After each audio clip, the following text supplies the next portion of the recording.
Something happened, I think, with me in the last couple of years, because if you would have asked me 10 years before, I would have done films which were mostly based on literary adaptations, or I would have picked stories or subjects which were not, let's say, linked to what we live or what we've experienced in the past years. But again, I don't want to make a psychoanalysis on myself to see what has happened inside me, but I tried now to reflect more of what's happening around us.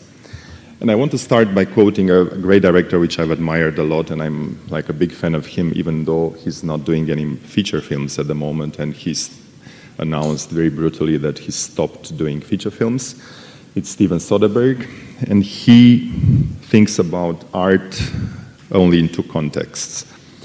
And first thing is about what you have talked yesterday, today, and what we all know, that we people are a species that's wired to tell stories, and we really need stories. And I think that's very important for all of us to share, to be inspired, and for us as filmmakers, it's really essential to find the relevant stories, not just for our community, but to be universal.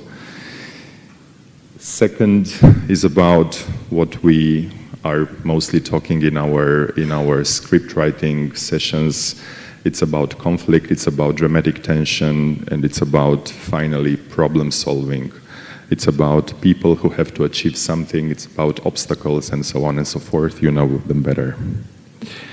For me, I'm always questioning myself before starting a new film, like why this story and not another one? Why a particular topic is more relevant than another? And I think I'm addicted to great stories, and I think for me, it has to have a great concept and a great story from the very beginning. And I also believe that everybody is pitching you a story, even though you might be at a restaurant with your friends and you start to talk a lot about, I don't know what kind of encounter, and you made everybody else laughing. Or I remember 2 years ago, I was in a taxi in Berlin and I got a Facebook message from a Swedish woman which I did not know, and that woman told me that I want to tell you the story of my life, and I'm pretty sure that it's a great story and it can be turned out in a film. I was laughing while I was reading the Facebook message, but now we are working together on the script. So it's crazy sometimes. Now about the film which I'm working at the moment. The story goes back in 2007 when I was resigning from the position of CEO of TVR, the Romanian public broadcaster. I've stayed there for 2 years, and it was a very complex, very complicated, and very, I would say, interesting period of my life, my career, because it was a mixture of achieving great things, but also having big disappointments. And at the end of the day, while I left this position after some months, I thought I have to do a movie about myself, about my experience, and I want to be, for at least once in my life, I want to be very selfish and to express what I felt and what happened with me and with my soul, with my mind, and with everything. I thought it was a unique moment to be able to reflect what has happened with a roughly young guy. I was aged 33 years old when I got there. I thought it's the moment to tell about, I mean, there were a lot of things happening related to political pressure, to my moral values clashing with the values of a system, about secret services, about many, many other things. But I have to say I was pretty much afraid to write a story about myself. I was afraid to write a story about the world of television. I think I was very afraid about exposing on a very brutal way my weaknesses, my successes, my paranoia, my failures, and so on. So I was like, keep thinking that it's a great story, I have to put it somehow, but I don't know how. So after a couple of months of thinking and thinking, I was sure that I have to find another story, another vehicle to be able to convey and to depict what I was experiencing. So I had to find a real hero, or either invent a character which would be able to move forward with my story idea. I didn't have any theme in mind. I was sure that I knew some facts, I knew some things, but I was not very much like, what is the film about, or what would be the film about? So I went through some notes and some files, which we all, like film people, have in our drawers, and I found a great story happened in Romania, and very intriguing story happened in Romania in 2002. The story of a young prosecutor, 29 years old, Cristian Panait. He was like the model of his generation, the best prosecutor of his age, and he committed suicide in that particular year. You can see him on the left side. I would go with what has really happened in the year 2002. He was assigned by his bosses a case, apparently a corruption case. He was sent to Oradea, a city in the north side of the country, to start the investigation against an elder colleague of him, Mr. Lele, another prosecutor.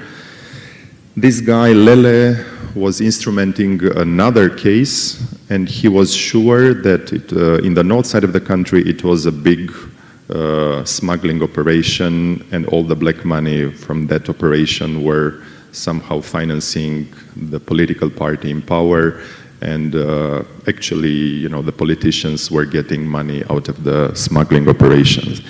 So my young hero was given this case, and he tried to find out if this guy Lele is innocent or not. And what has happened that after, I think, not more than 1 month of actually working on the case, in the middle of month of April 2002, he committed suicide. He jumped from the terrace of the building where he was living.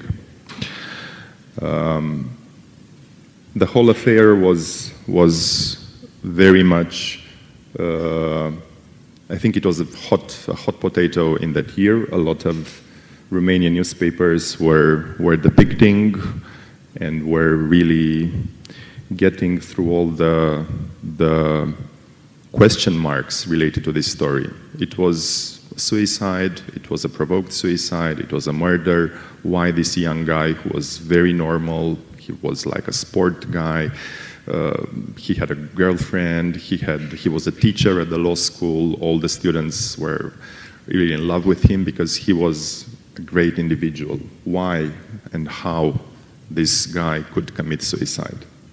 And I have to say, I'm still not getting why people, or what can happen to you as an individual to reach this ultimate gesture.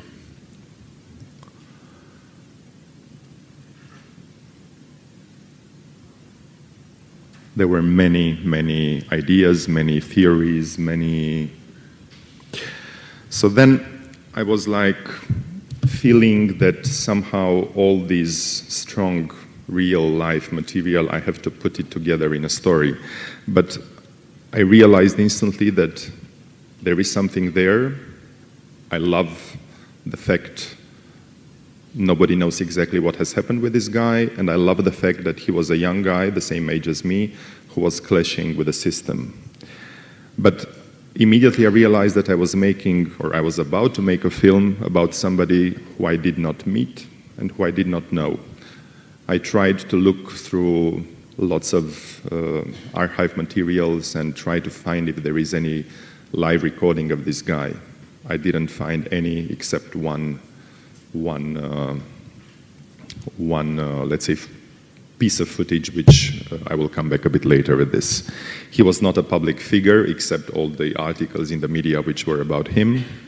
And actually, he was not somebody you would encounter in you know, like TV shows or history lessons, because sometimes, you know, if you want to do a biopic or if you want to do a bio story about somebody, you can have access to a lot of data and information about that particular person.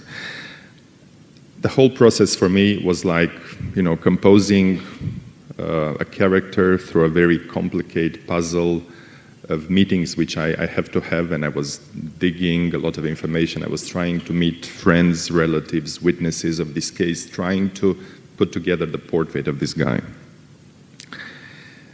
By, you know, working at this story, I tried then to question myself, okay, but what would be the film about? What's the theme of the film? And it was clear that it should be related to human values, to ethics, like ethics and moral values. I realized it's important to talk about how an honest man, as I said, the wonder boy of his generation, is being destroyed by a corrupt system. So for me that was clear, and it happened, I mean, this idea was kind of clear in my mind somewhere in 2008 or 2009. And then, of course, working on this whole story, I was like, I wasn't sure if I would be able to go forward with this story. Sometimes you work on a particular subject and then after years you realize that you are not able to put it together. And it happened that there were lots of coincidences happening throughout the whole process, which made me feel that I'm on the good track. I'm not at all a mystical person, but there were really something happening with me and by researching the story, and these things made me feel that I have to go forward. First of all, we were on the same age.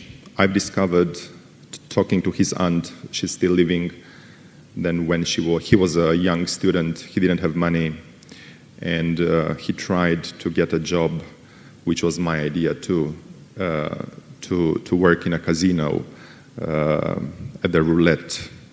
It was, I think, in the year 1995 or 96, where the first casino opened in Bucharest. It was called the Casino Berlin, in the same place where is now the Control Club.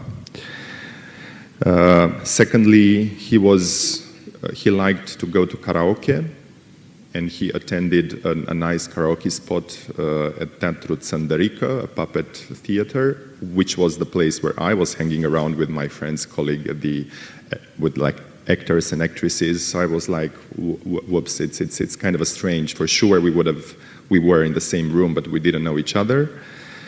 And third thing was that years after the whole research operation, research period, we've started shooting, and I tried to, of course, do the whole casting, and I've picked one actor out of like thousands of actors in Bucharest for one secondary supporting part, and that actor told me that, hey, how did you know that I was his student? Because before doing acting, I did the law school, and Panait was my teacher. So there were lots of, I call those, strange things happening, but somehow I was sure that it was a meaning.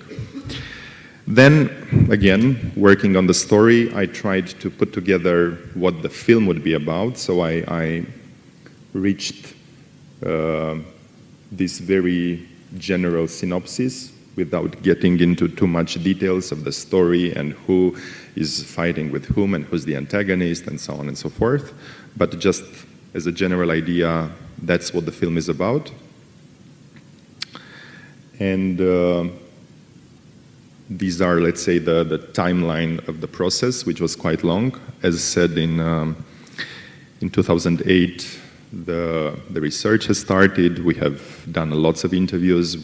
I've stopped. I took a writer, I changed him, I took another co-writer. It was a quite painful process for me, again, not being very sure that this film would be done and if I would be able to make it. But I would say the critical point of all the writing process was what kind of film should I do and how do I tell the story? coming back to the theme of this session, aiming for reality or fictionalizing real facts. I had lots of moments when I've stopped the writing or I've stopped the research period. I wait for 3 months or 4 months because I realized that while we were writing, the whole idea was to make a film which would mirror the reality, like one-to-one. And I was very much obsessed of being very accurate and follow the real case, or at least what I knew it really happened. But somehow I've lacked what I call dramatic characters, dramatic tension, and I've lacked strong characters who would really change during the script, because we all know that the characters should have a certain evolution, and I've missed it while we were working. And the main problem of the whole script at that moment was the prosecutor himself, the main character. I've tried to make a story about somebody who was perfect, who was great, who was like this guy, because I've met many, many people, and of course I've asked the same question: how was Panaid? How was great? The women love him, the people, the colleagues love him. He was the best. He was like, you know, for me it was like a guy on a statue, and I was looking with him like, what has happened with this guy? And I was so obsessed of making the film about a perfect character, so I realized immediately, or not quite immediately, like 3 months before starting the shooting, I've changed quite a lot the script after I talked with an important advisor for me, the director Lucian Pintilie, who's like one of the greatest Romanian directors. He read the script and he told me, yeah, it's good, it can be a great film for you, it's the most important thing you've done, but we don't need films about perfect people. The audience will be bored. Show us his weaknesses, his moments of failures, his error, his compromises. Why are you afraid about this? Make him human. That's what Pintilie told me after reading that draft, which was about to be shot. So again, we have reworked, and the result at the moment is a fiction story which is very well grounded in reality, but it's still a fiction, with many real elements and depicting some facts as they have happened. But still, again, it's a fiction and not a documentary. Even though we have done a fiction, I have to say the most intense moments while we were filming were not at all surprising. The moments when we were somehow colliding with real elements. For example, I've asked the permission of the aunt of the prosecutor. He was living in the same building with her. They shared a lot of time together in her apartment. He had also a very small, like one single flat in the same building, but they spent a lot of time together in her flat. So I asked the permission to shoot in that particular apartment, in her apartment. Of course, I've shot in the terrace where he was jumping, and for us, for the crew, for the actor himself, going in those places and not like, I mean, we in film, we always lie. I mean, we picked a location because it's nice, because the light is nice, because it's, here it was not the case. I mean, we shot what you will see in the film in this particular street at the upper floor where you would see this terrace. We went into her apartment. And it's hard for me now to explain, but it was kind of an energy in this place. The actor was very emotional. We cried, he cried, everybody cried. And I realized that, you know, even though, of course, we were doing a fiction based on the real story, it was so good and it was such a wise decision to come there and to shoot, even though I didn't know how was the real character's routine inside this apartment and what he was doing on the terrace and how he was feeding the pigeons. But just the fact that we were there, I think it helped us a lot. And that's a moment. Don't be afraid, he's a stuntman, so it's... I would like now to, that's the, let's say, a key visual or key art, which is now, let's say, we liked it as a sort of how we would like to promote the film. But now I would like to show you a 10-minute video montage. I won't like to say more now, but I would like you to see it and then maybe to be able to comment it afterwards, because it depicts one of the most important scenes in the film when our hero, the young prosecutor, is going to Oradea and he is starting a search into the house of the elder prosecutor. And it's actually, it's not their first encounter, but it's a very important and very dramatic moment. It's like a confrontation between those two characters. And yeah, let's maybe try to close the lights.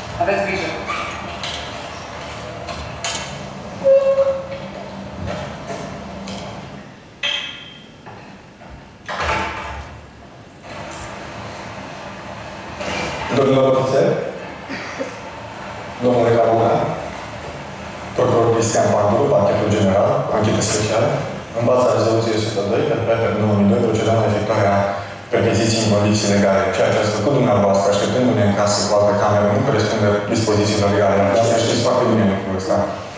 Domnule ofițer, vă rog să vă legitimați. Cine sunteți dumneavoastră? Sunt în casă. Am spus să vă efectuarea activității. Videographer, direcția cercetării penale echipă.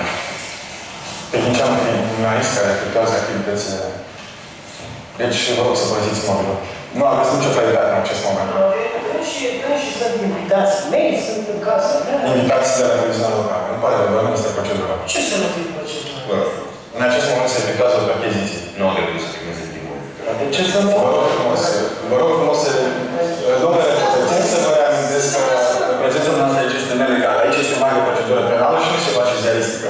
Vă rog frumos, scoateți camera. Eu am nevoie să fiu sub control acesta. Vreau să părăsiți imobilul. Nu, stați în casă. Stați în casă, nu poate să vă dă nimeni. Ați filmat începutul, vă rog frumos să părăsiți imobilul.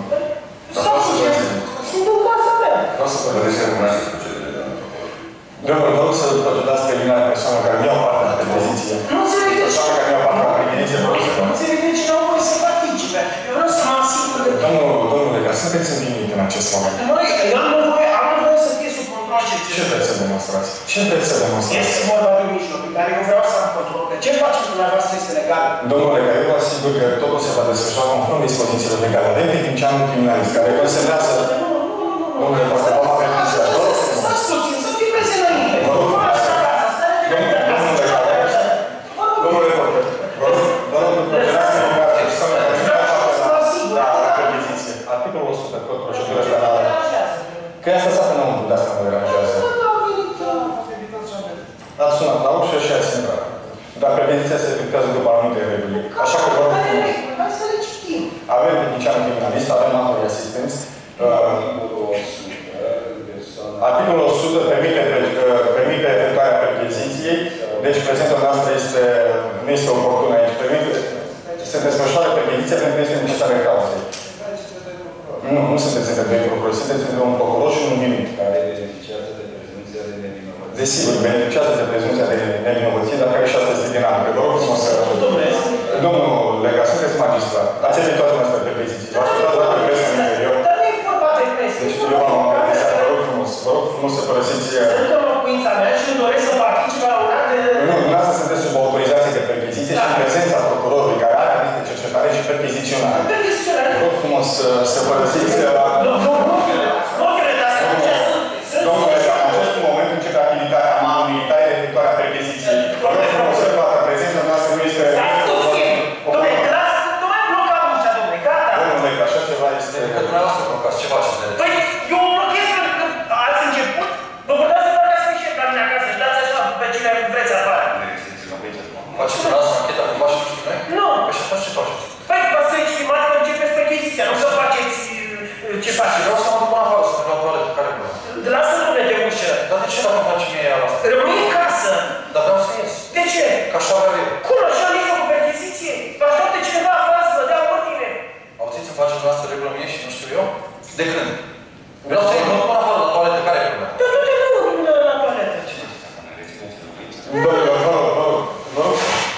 Domnule, că vă rog să nu mai sabotați percheziția. Asta faceți de dimineață. Vă preorați de toate tehnicile posibile. Dar de ce mă deranjează că cineva vede cum acționează? Nu, mă deranjează că obstrucționați actul procedural și trebuie să luăm parte la acest Sunt scene. în casa mea și dacă vreau pun și pe risc ca de oameni. Asta mă deranjează. Uite cum acolo. Domnule, vă rog să vă liniștiți.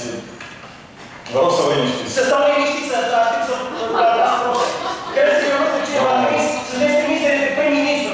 Terminați cu insinuările astea.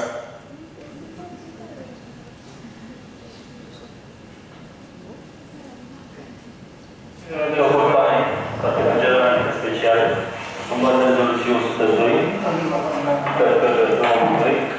cu procedură mai efectuată mai definiții în condiții legale. Ce ați făcut dumneavoastră așteptându-le în casă cu alte camere nu corespunde dispozițiilor legale.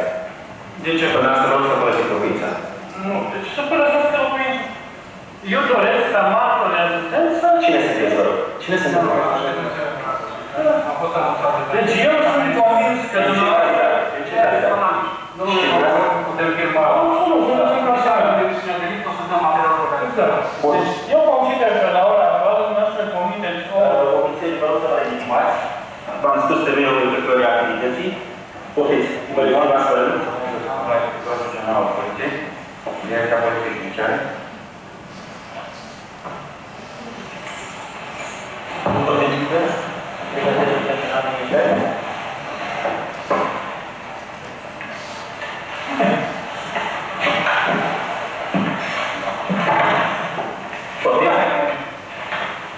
Tehnicierul criminalist, care a efectuat activități. Da? Le prezentați documentele noastre, ați făcut, vă rog, să părăsiți locuința. Deci nu aveți nicio calitate în acest moment. Nu. Deci, înseamnă că e invitații mei, nu de cauza la mine. Ce să nu fie procedura? Vă rog frumos. Deci, în acest moment se efectuează o percheziție cu care nu am. Vă rog frumos să deci aveți în acest moment s-a avut procedura de discuție, tot s-a avut procedura. Din acest moment, nu, aici este un act de procedură penală și nu se face diaristică. Deci vă rog frumos să vă rog. Dacă este o bună, a fost care opinia doamnă. Deci vă rog frumos, luați măsuri pentru eliminarea persoanelor care nu au fac. Vă rog frumos, deci scoate din încăpere. De ce să părăsească? Sunt în casa mea. Deci scoate din încăpere. Să participă. Nu corespunde procedura legală. Vă rog frumos să părăsiți. Nu înțeleg că nu au voie să participe. Eu vreau să mă asigur că sunteți magistrat. Da. Față de care s-a dat un aviz de cercetare și de percheziționare. Modul în care ați acționat, introducând în casă, nu corespunde dispozițiilor legale. Și nu ați știți foarte bine. În acest moment îți fac de afară. Nu plecam de bine. Eu nu am chemat ziariști. Deci eu am nevoie ca să fie controlat ceea ce se întâmplă. Nu. Atunci vă rog să stați un pic, să filmeze înainte cum apare asta. Stare înainte acasă, ce vă deranjează? Deci care sunt regulile? Eu sunt...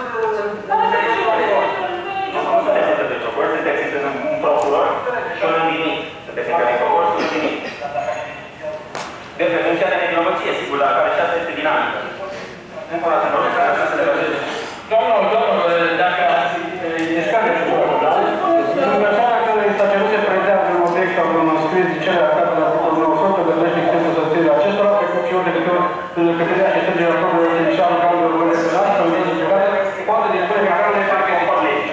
Nu părăsesc, domnule, nicio locuință. Nu părăsesc,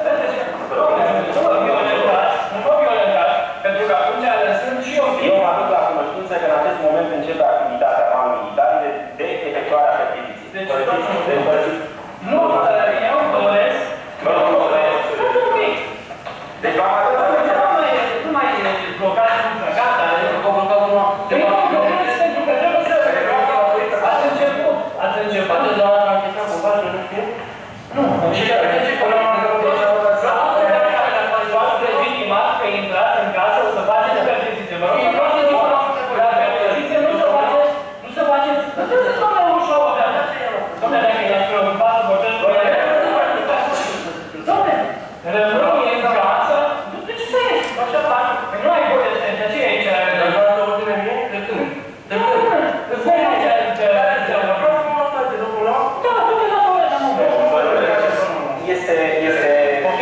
Ce faceți cu noi acum? Ne rețineți aici în opune? Nu, dom'le! Dacă ați plecat, vă rog să participați, să faceți percheziția. Eu doresc să... În acest moment am găsit în locuință și care corespund... Uitați tot asta ce faceți. Dom'le, de ce vă deranjează? Dom'le, de ce vă deranjează că cineva vede cum ați